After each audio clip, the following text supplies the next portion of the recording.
যে পরাস্ত করেছে আল্লাহ পাক যেন মুসলমানদের বিজয় লাভ করে সকলে আমিন আমিন। যে সমস্ত মুসলমানরা শহীদ হচ্ছে আল্লাহ পাক যেন তাদেরকে জান্নাতের সুউচ্চ মাকাম জান্নাতুল ফেরদাউস নসিব করে সকলে আমিন। সম্মানিত মুসলিম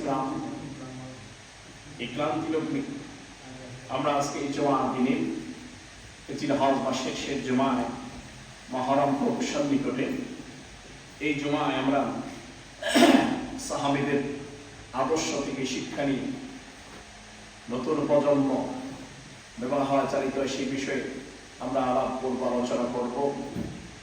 আল্লাহ রাব্বুল আলামিন আমাদেরকে সেই সাহাবীদের শিক্ষা, নবীদের শিক্ষা গ্রহণ করে দুনিয়ার জিন্দেগি শেষ করে কবরস্থ হতে পারে সেই তৌফিকটুকু দান করে সকলে আমিন আমিন। আমরা দুনিয়ার মুসলমান ততক্ষণ পর্যন্ত আমরা ইসলামটাকে মানি যতক্ষণ পর্যন্ত ইসলামটা আমার জন্য সহজ হয়ে যায়। আমি মুসলমান যতক্ষণ পর্যন্ত আমি কোরআন মানি, যতক্ষণ পর্যন্ত কোরআনটা আমার পক্ষে থাকে।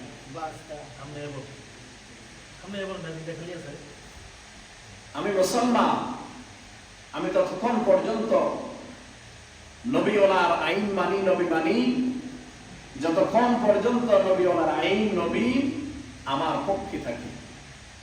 এরপরে গেলে একটু থেকে বেটা হয়ে গেল, আমি আর নবীওয়ালাকে মানি না, নবীর আইনকে মানি না, আল্লাহকে মানি না, আল্লাহর আইনকেও মানি না।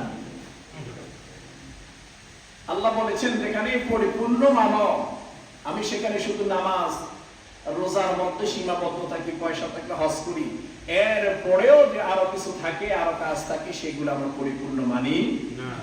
আল্লাহ বলেছেন ইমানদাররা, মুসলমানরা তারা তো সেই মুসলমান যারা শুরু থেকে শেষ পর্যন্ত এক আল্লাহর উপরে তাওয়াক্কুল করে, এক আল্লাহর উপর বিশ্বাস করে, এরাই প্রকৃত মুসলমান। জোরে বলেন না সুবহানাল্লাহ।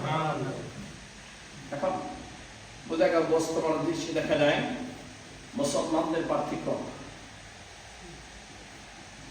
আল্লাহ রাব্বুল আলামিন ওই যে সে আয়াতকে বারবার করে তিনি স্মরণ করে দিয়েছেন, ইয়া আইয়ুহাল্লাযীনা আমানুত্তাকুল্লাহ, হে ঈমানদারগণেরা, মুশরিক, বেঈমান, মুনাফিক, কাফের কারো উদ্দেশ্য করে বলে নাই, শুধু যারা ঈমানদার দাবি করে আল্লাহ সুবহানাহু ওয়া তাআলা ওই ঈমানদারকে বলেছেন, হে ঈমানদারগণেরা ইত্তাকুল্লাহ, আল্লাহকে ভয় করো, ভয় করার মতন যদি বলেন না সুবহানাল্লাহ। হাক্কা তুকাতিহি ওয়া লা তামুতুন্না